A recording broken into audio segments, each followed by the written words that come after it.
Hey guys, it's a windy day out there, stormy looking, all cloudy and everything, and there's not much I can do outside. So I've been wanting to do this little video here for a long time about buying land for a homestead and just kind of like the steps you take to set up your homestead. This is our third time to do this, and you want to do things kind of in the right steps and stuff if you want to do it as cheaply as possible. So I'll give you kind of a rundown on all that. The way we did it, everybody does it different, but this is a pretty good way to do it. So when you're buying your land, there's some things you need to really look for. One of them, landowners association fees. Do you want to pay that or not? Because sometimes it's not very much per year, and you can afford it maybe, and it's beneficial to you because they maintain roads. They might give you access to water, that you could use and haul water back and forth to your property. And maybe that's just temporary, or maybe you want to do that forever. I wouldn't want to, but some people do.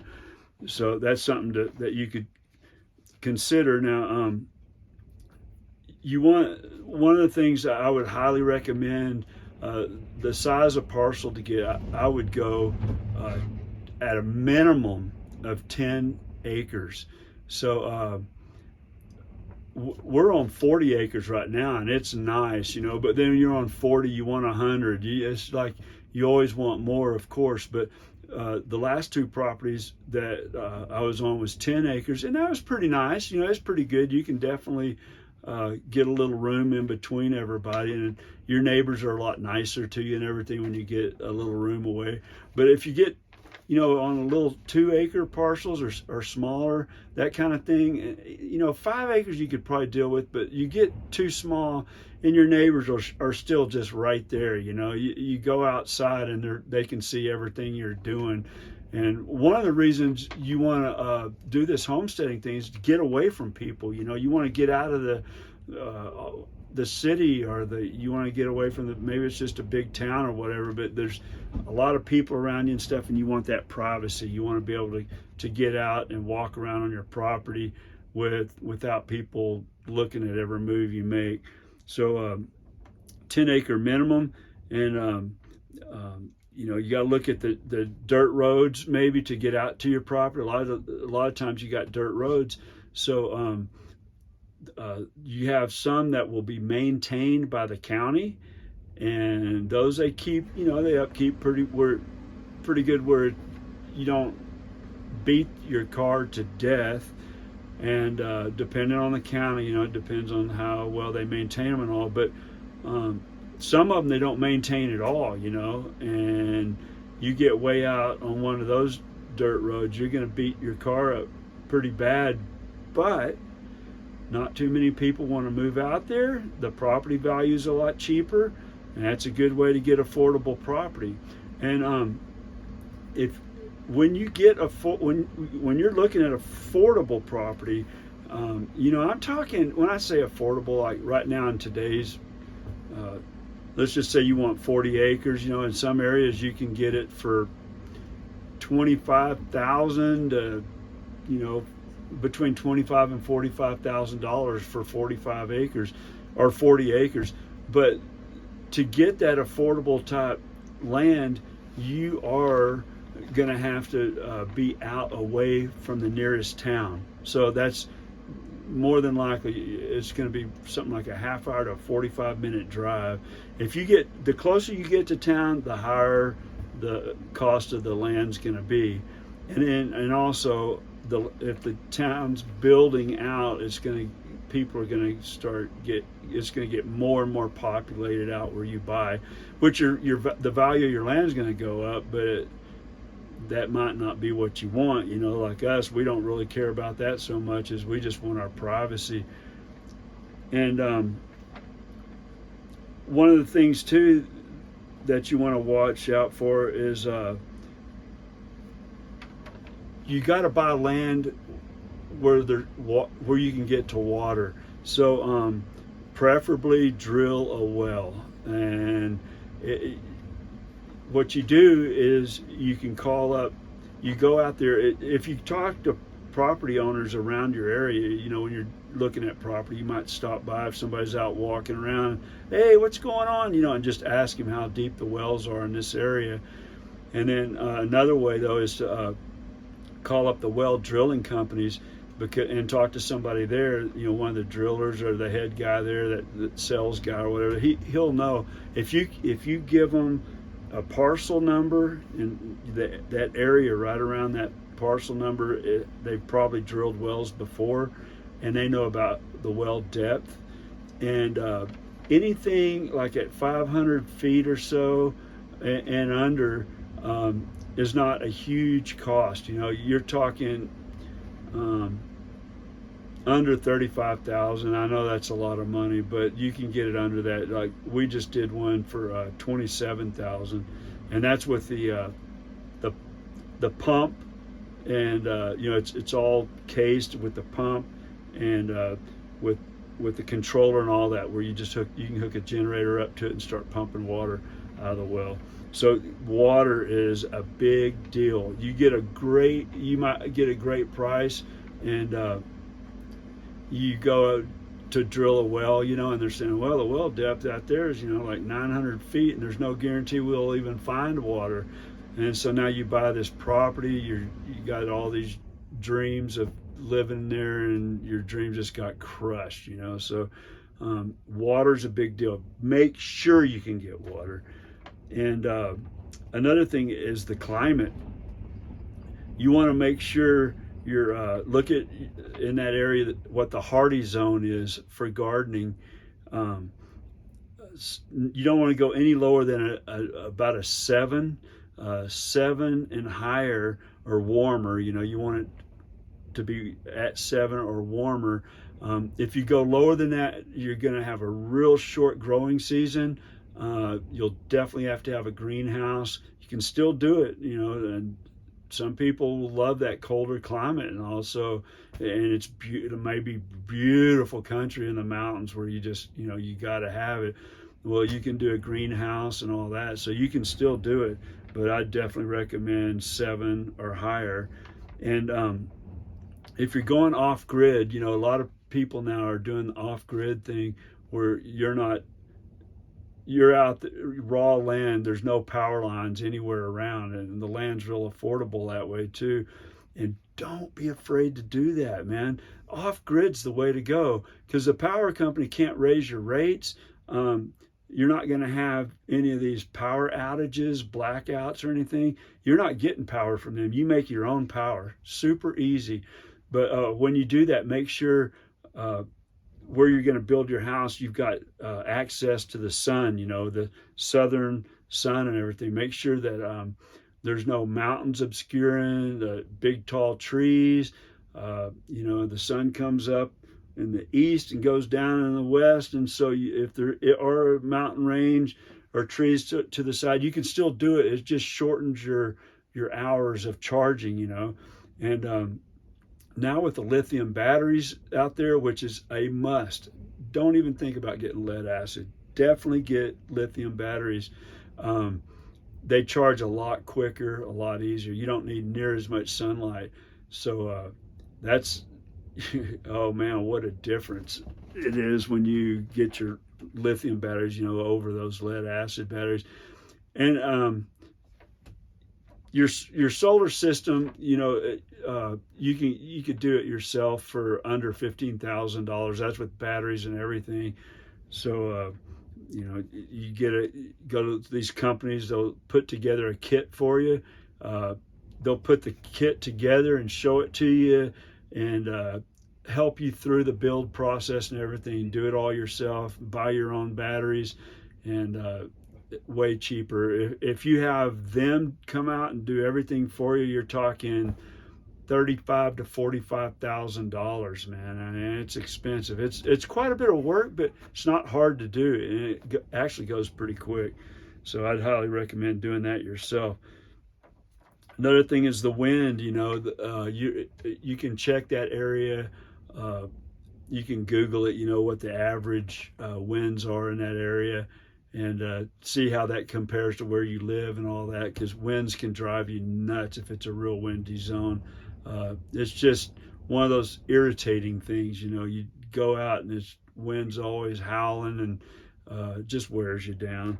So that's something you want to check for. The financing part of all this, is something that you got to think about. But that's something between you and your bank. Getting a construction loan to build, or a personal loan.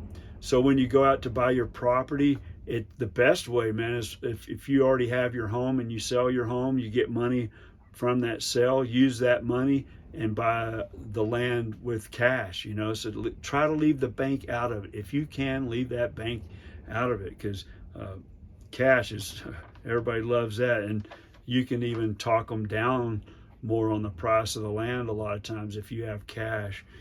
So that's, as far as buying the land, that's some things to think about.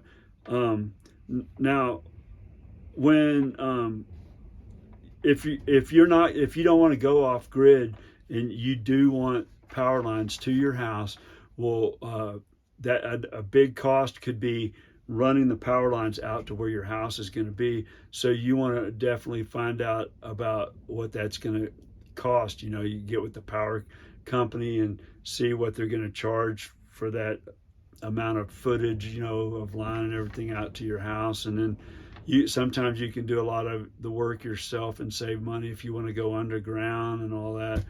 But and some people like have the grid and then have solar also, so a grid tied system, which is a really good way to go if you're into that.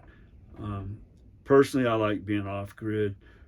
So just some steps to take is, when you're doing all this, is, to buy the land, of course, and then you got to, that would be the first thing you want to do, is go out, do all your homework, search and search and search, and walk the property yourself. Look around at what your neighbors look like. There might be a junk pile back there you don't know about. You can look at satellite photos and see what's around you. And you don't want you might not want a bunch of hillbillies with big trash piles all over the place. So that's something you want to do, is look at what your neighbors are like too. And then you got to sell your house, take that money, and if you don't have a house to sell, try to get all the money you can and make the best use of it. And remember, there's a lot more to it than just buying the land, so don't spend your whole wad on the land. You got this nice land, now you can't do anything with it.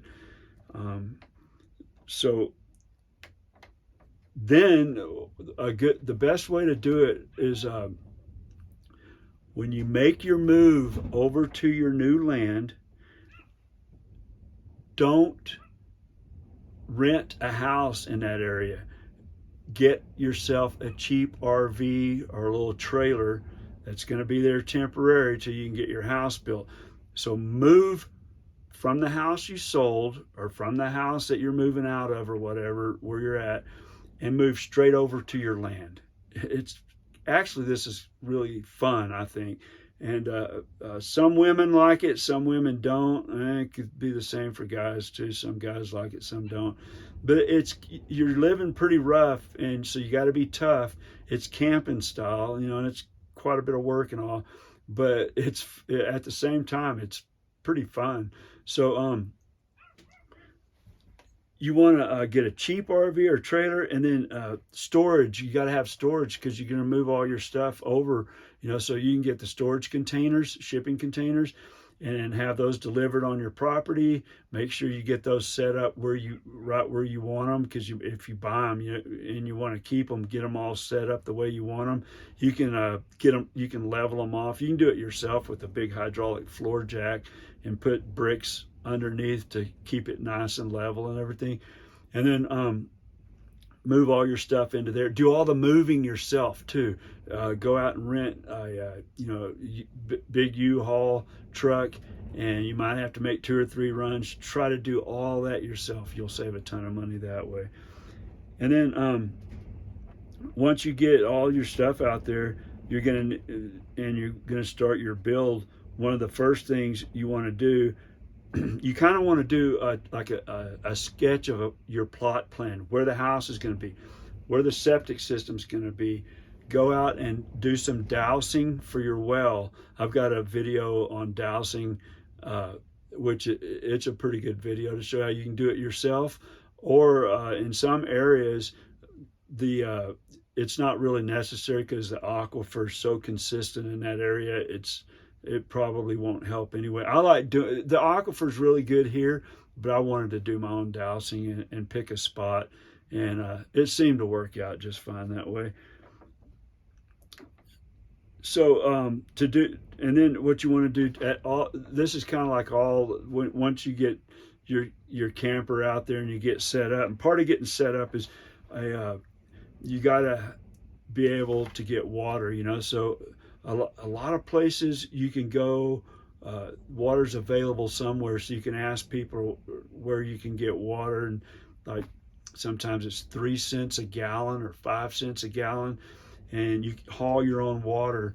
This is before you have your well drilled. If you want to live on your property before the well's drilled, you can haul your water back and forth. You find where you can buy water and do your own water hauling with however you got it. Most people use these plastic 55-gallon drums, and you might have a couple of those. Fill those up. That'll do you for a week probably, and make a 1-week run back and forth with these drums so you can shower and all that.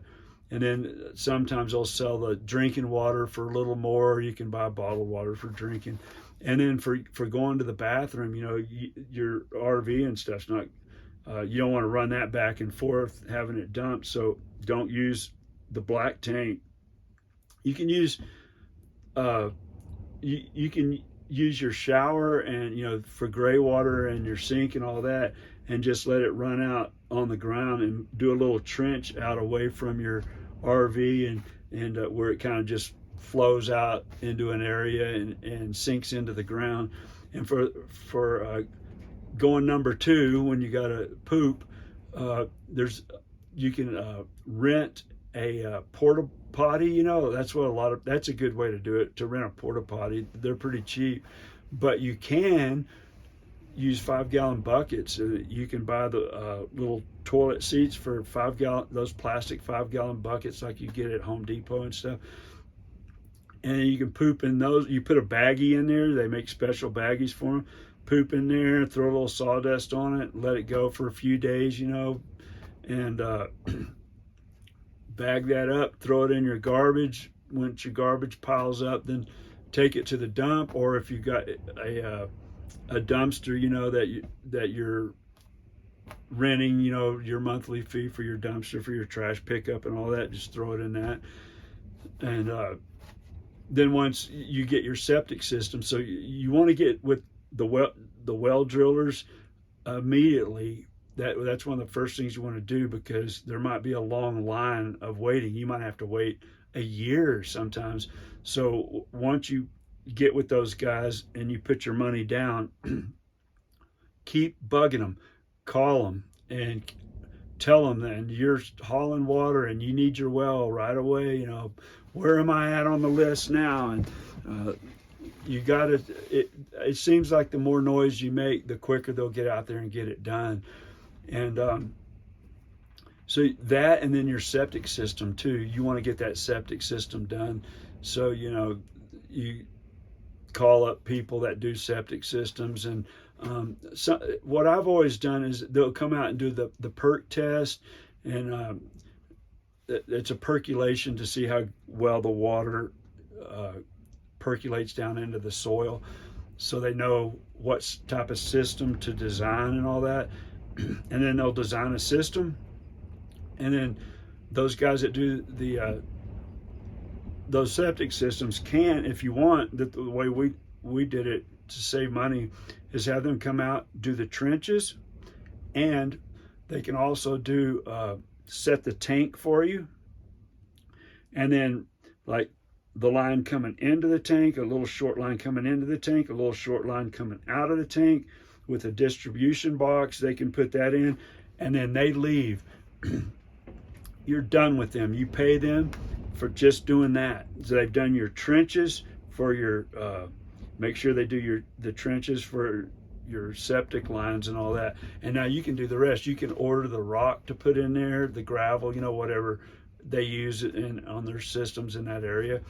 And then you can buy your own lines, your the tubing, perforated tubing. You lay all that out, and super easy. You just make them real level, and then it'll tell you how they want it done with that type of system, the engineered system or whatever, how deep the rock's got to be and the sand or however they want you to do it.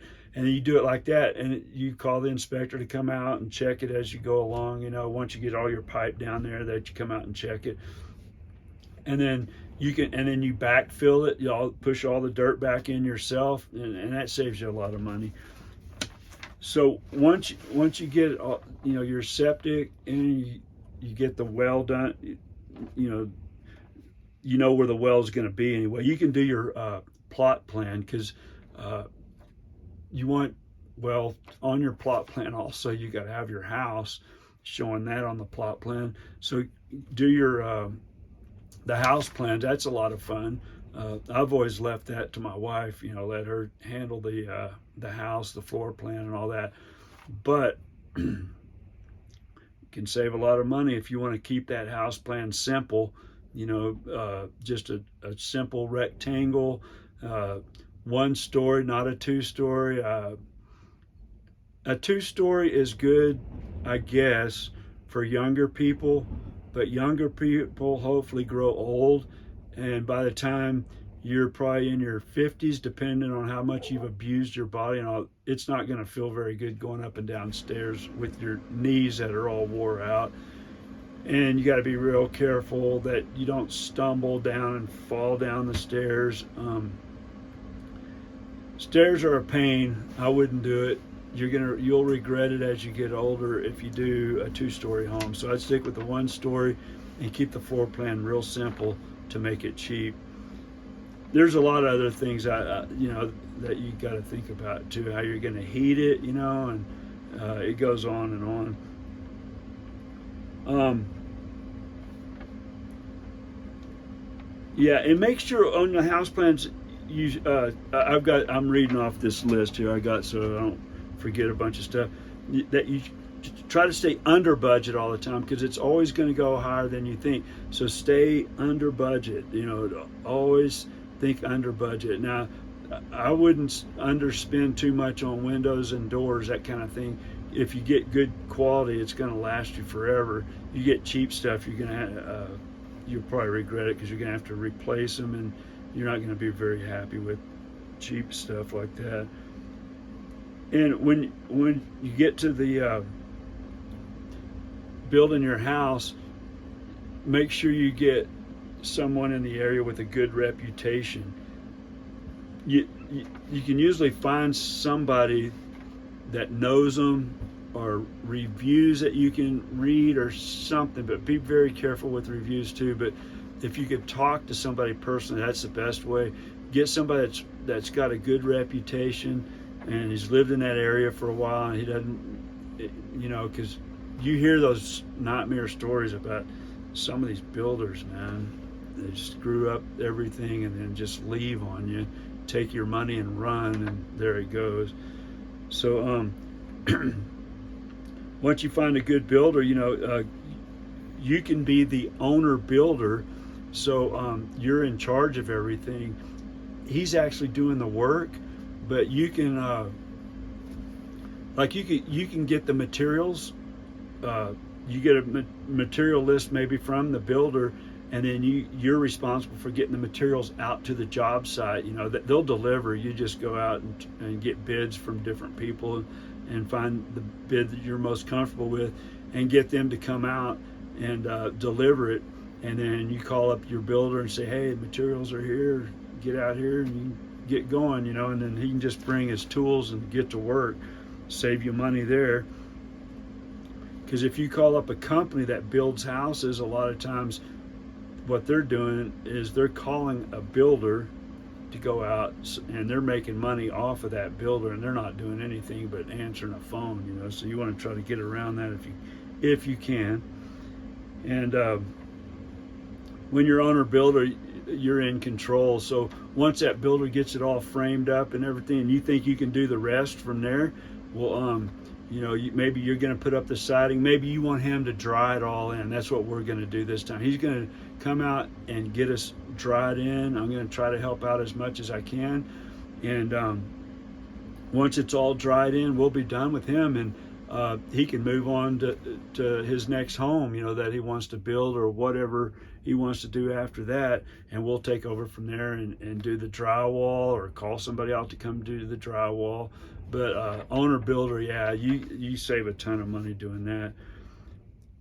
And then, yeah, once it gets built up to a certain place, you know, and you think, well, I can do everything now, no matter what, you know, if the builder does the drywall and all that, and they do the texture, he gets the cabinets put in, maybe he does all that, and it gets to a certain point, you're like, hey, this is getting to where I can do this. I can put the shelves in the closets, and I can do the trim around the base of the walls. I can do all the rest of this stuff. Then tell him, okay, that's it. You know, let's stop right here. Just stop right here, and then you pay them, you know, whatever you owe them, and they're all done. And then you take over from there. So one of the things too is, like, here's like some of the things that go through your mind is when you're doing all this, so overwhelming, too many things going on, and you're like, I can't do this, that I just can't. Well, break it down into steps, all these little steps. So what's my next step, and concentrate on that little next step. Once that step's done, go to the next step, and just keep doing it in little steps like that, and you'd be surprised. As long as you're doing something, it's going to all get done. And yeah, you want to go in the right order, in the right sequence, but you talk to your builder, you know, develop a good relationship with him, and he can steer you through a lot of that, because he's probably been building houses for quite a while, and he's built them all the way through from ground up, you know. So just step by step.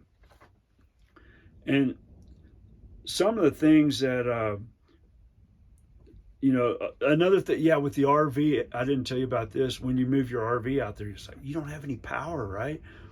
You can't just hook power up to it, and you need some kind of power. A 200-watt system works great. So you get two 100-watt panels, or you could use one 200-watt panel, I guess, and then run that over to a little 12-volt lithium battery. Make sure you get lithium batteries, because you don't want to be messing around unless you've already got some old lead acid batteries you want to use up. Lithium's the way to go. You'd only need one lithium 12-volt 100-amp-hour battery. And yeah, that like a 200-watt solar system is like $250, you know, for the controller and the two panels. And then you got a battery for, like, you know, say $400 for a good lithium battery. That's good for 10 years, you know, and you can use that battery on your, I wouldn't sell that battery with the RV. Maybe you could keep it to do a little portable, you know, like a small system for your inside your shed, or storage containers or something where you want to put lights in there, or maybe in a greenhouse. You have some kind of electrical system, use that battery for that. Maybe even use it for your home later on. So power to your RV is not a problem at all. It's pretty affordable and simple.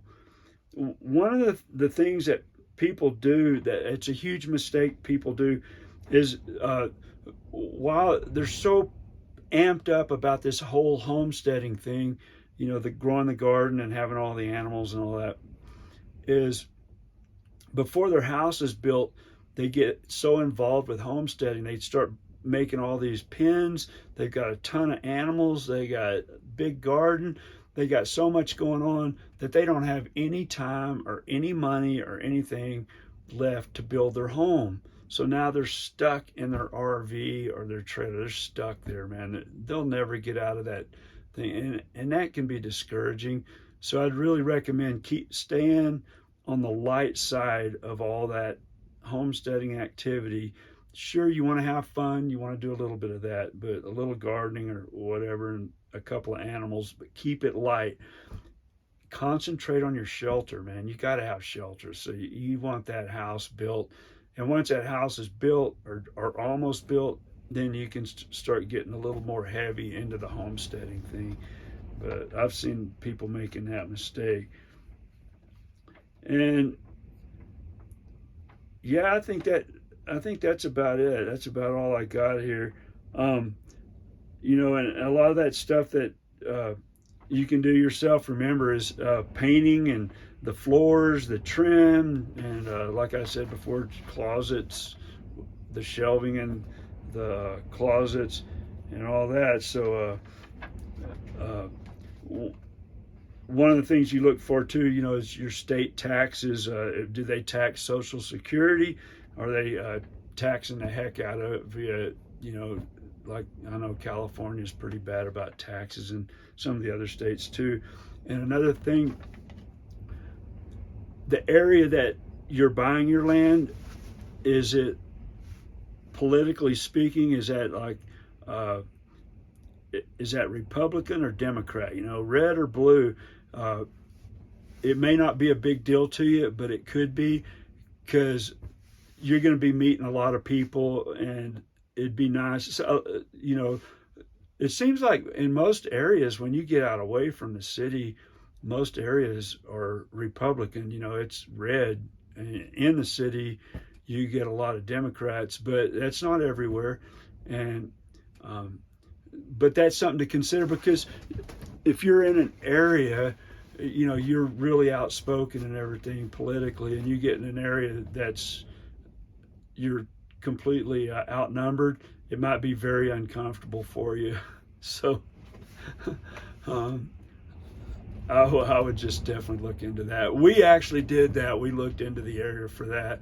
And as far as race goes, we don't care about that. You know, whether you're white or black or Hispanic or Asian or anything like that, we don't care about that. But just that political thing, it would be, if we were outnumbered really bad. You know, if it was kind of even, it's not. A lot of my friends are different than me politically, but I still get along with them good. But I'd still rather live in an area, definitely, that is more along the lines of where me and my wife stand politically. Just another thing to think about. Well, thanks a lot, guys, for watching the video, and I hope you keep watching. Be sure to like and subscribe. And the little thing I always like to say is, no matter what you're doing out there, be too stubborn to quit. You just keep right on going till you get it done, no matter what. And you will definitely get it done, and your dream will come true. So take it easy, and we'll see you on the next video. Bye.